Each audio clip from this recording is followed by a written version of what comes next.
गज़ल का अगला शेर देखते हैं। वे मुतमईन है कि पत्थर पिघल नहीं सकता, मैं बेकरार हूँ आवाज़ में असर के लिए। तो यहाँ कवि ने इस शेर में आज जो चारों ओर फैली हुई राजनीतिक जो सामाजिक अव्यवस्था है, जो भ्रष्टाचार का बोलबाला है, राजनीति के क्षेत्र में जो अव्यवस्था फैली हुई है, उसको देखकर जनता को इनके कभी न बदलने का विश्वास हो चला है कि ये कभी बदलेगी नहीं, ये ज्यों की त्यों बनी रहेगी। परंतु इसके लिए निराश होने की नहीं, कवि चाहता है कि विद्रोह की आवश्यकता है, कि लोग विद्रोह के लिए आवाज़ उठाएं, अपने हक के लिए लड़ें। तो कवि जनता के अंदर विद्रोह की भावना भरना चाहता है। तो इन्हीं भावों को वाणी प्रदान करता हुआ कवि कहता है कि लगता है राजनीतिक और सामाजिक क्षेत्र में फैली बुराइयां जैसे भ्रष्टाचार हैं, बेईमानी है आदि के साथ रह रहकर जनता अब इनकी आदी हो गई है।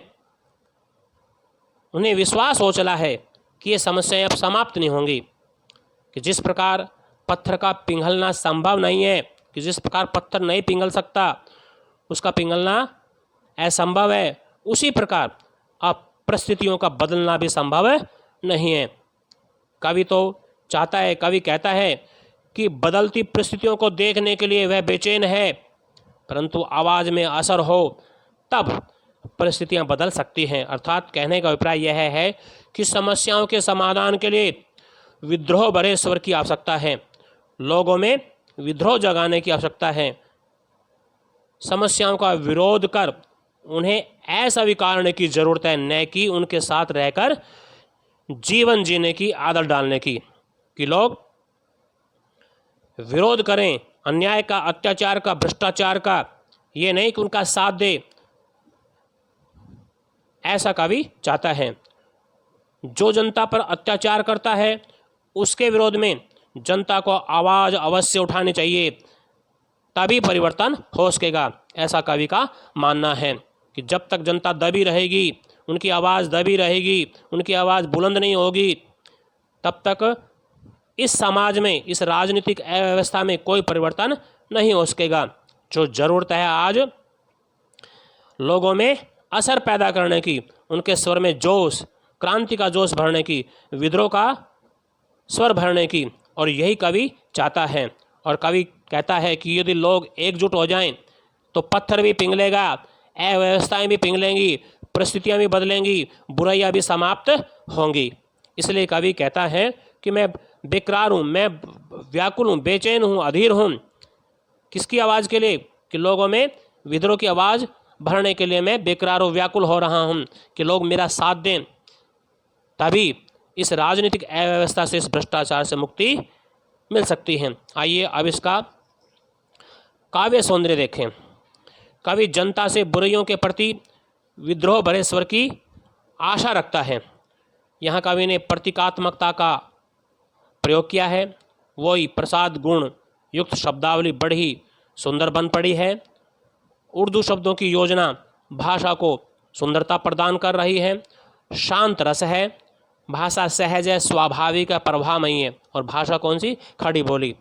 खड़ी बोली के साथ साथ उर्दू शब्दावली का प्रयोग भी कवि ने किया है। और कवि यहाँ जनता के अंदर आक्रोश भरना चाहता है, जोश भरना चाहता है, विरोध के स्वर भरना चाहता है। ऐसी भी कवि की जो इच्छा यहाँ पर प्रकट हुई है। अब अगला गज़ल का शेर देखें। तेरा निजाम है सील दे जुबान शायर की, तेरा निजाम है सील दे जुबान शायर की, ये एहतियात ज़रूरी है इस बहर के लिए। बहर कहते हैं बच्चों गज़ल का जो छंद होता है, जो शेर होता है, जो छंद होता है, उसको बहर कहते हैं। निजाम कहते हैं शासक को, और एहतियात कहते हैं सावधानी को। एहतियात बरतो अर्थात सावधानी बरतो। तो यहाँ देखें इस शेर में कवि ने समाज में फैली बुराइयों को देखकर उसके विरुद्ध आवाज़ बुलंद की है। कि जो कवि है, समाज में जो बुराइयां फैली हुई, कवि उसको देखकर बड़ा दुखी है। वे इसके खिलाफ आवाज़ उठाना चाहते हैं, पर वे जानते हैं कि उनकी आवाज़ को दबा दिया जाएगा। जो ये शासक वर्ग हैं, जो विराजमान है, शासक के पद पर विराजमान है, वे शासक उसकी आवाज़ को दबा देंगे। तो क्या कहना है दुष्यंत कुमार जी का? तो कवि राजनीतिक सामाजिक अव्यवस्था के लिए जनता की ओर से आवाज़ उठाते हैं कि मैं जनता की ओर से आवाज़ उठाने के लिए तैयार हूँ। मैं चाहता हूँ जनता जागे, उनमें सजगता आए। तो कवि जनता की ओर से आवाज़ उठाने के लिए तैयार हैं। उनकी आवाज़ को दबाने के प्रयास भी किए जा रहे हैं। इसलिए वे कह उठे हैं कि हे शासक, तेरा राज्य है, तू चाहे तो शायर की आवाज़ को सील सकता है, उसकी जुबान को सील सकता है। अर्थात शासक की इच्छा से विद्रोह के स्वर को दबाया जा सकता है, जो विद्रोह की भावना है उसको दबाया जा सकता है। जैसे गज़ल के छंद के लिए बंधन की सावधानी जरूरी होती है, कि कोई भी गज़ल का छंद लिखा जाता है उसके लिए सावधानी, बंधन की सावधानी बहुत जरूरी होती है।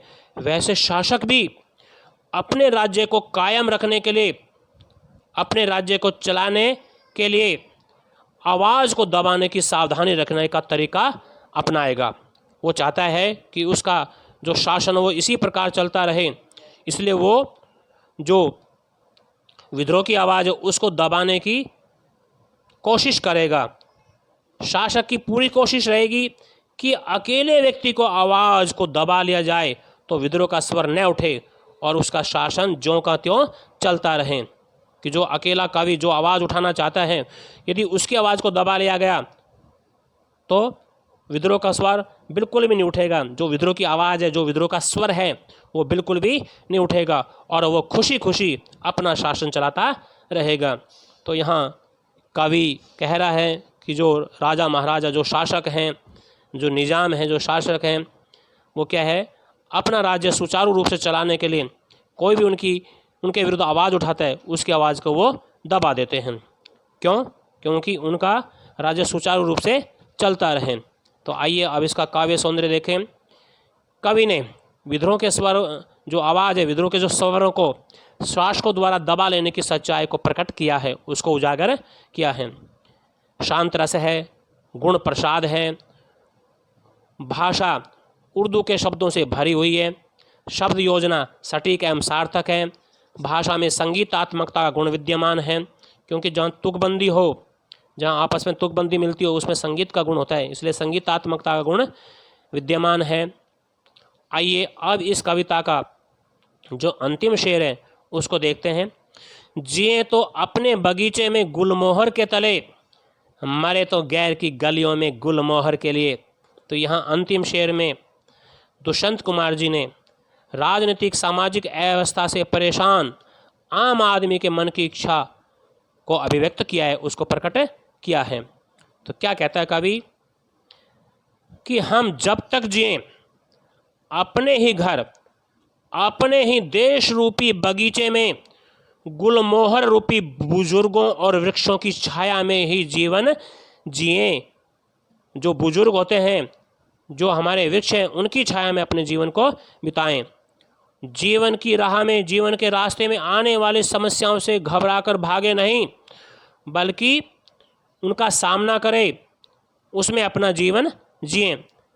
और यदि हम मरे भी तो दूसरों की सहायता करते हुए, परोपकार की राह पर चलते हुए अपने जीवन को बिताएं, अपने जीवन का त्याग करें। कि हम मरें तो दूसरों की सहायता करते हुए मरें, दूसरों की मदद करें, परोपकार की भावना हमारे अंदर होनी चाहिए। तो हमें यदि मरना है तो दूसरों की सहायता करते हुए हम मरें, हम दूसरों के अधिकार रूपी गुलमोहर की रक्षा के लिए अपने प्राण त्यागे, ऐसा कवि चाहता है। कि गैर की, जो अन्य, जो दूसरे पराये हैं, उनकी सहायता करते हुए मरें। तो यहाँ पर कवि की जो त्याग की भावना वो प्रकट हुई है। आइए अब इसका काव्य सौंदर्य देखें। कवि ने परोपकार के भाव को अपनाने तथा अपने घर के बाहर देश के प्रति लगाव को बनाए रखने के भय को प्रकट किया है। और जो कवि का स्वर है वो उपदेशात्मक है। कहने के अभिप्राय, कवि के स्वर में उपदेश की भावना झलकती हुई दिखाई देती है।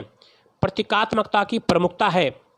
कवि ने परोपकार के भाव को अपनाने तथा अपने घर बाहर देश के प्रति लगाव के बनाए रखने को प्रकट किया है कि हम दूसरों के प्रति, अपने देश के प्रति लगाव को बनाए रखें। इस भावना को कवि ने प्रकट किया है। उर्दू शब्दावली की अधिकता है। वैसे भाषा क्या है, खड़ी बोली है, परंतु उसमें उर्दू शब्दावली की प्रचुरता, अधिकता है और अनुप्रास अलंकार का प्रयोग भी देखने को मिला है। शांत रस है और जो भाषा है वो लक्षणों से युक्त है। कहने का अभिप्राय यह है कि लक्षणा शब्द शक्ति का प्रयोग कवि ने किया है। 3 प्रकार की शब्द शक्तियाँ होती है, व्यंजना, लक्षणा और ये व्यंजना, लक्षणा, अभिधा। तो ये 3 प्रकार की शब्द शक्ति होती है। तो यहाँ पर लक्षणा शब्द शक्ति का प्रयोग कवि ने किया है। तो बच्चों, इस तरह से ये पूरी कविता मैंने आप लोगों को पढ़ाई, आपको अवश्य पसंद आएगी। आप इस कविता को पढ़ने के बाद, सुनने के बाद सब्सक्राइब अवश्य करना। जो मेरा चैनल है स्टडी ऑफ हिंदी, उस पर सब्सक्राइब अवश्य करना। धन्यवाद।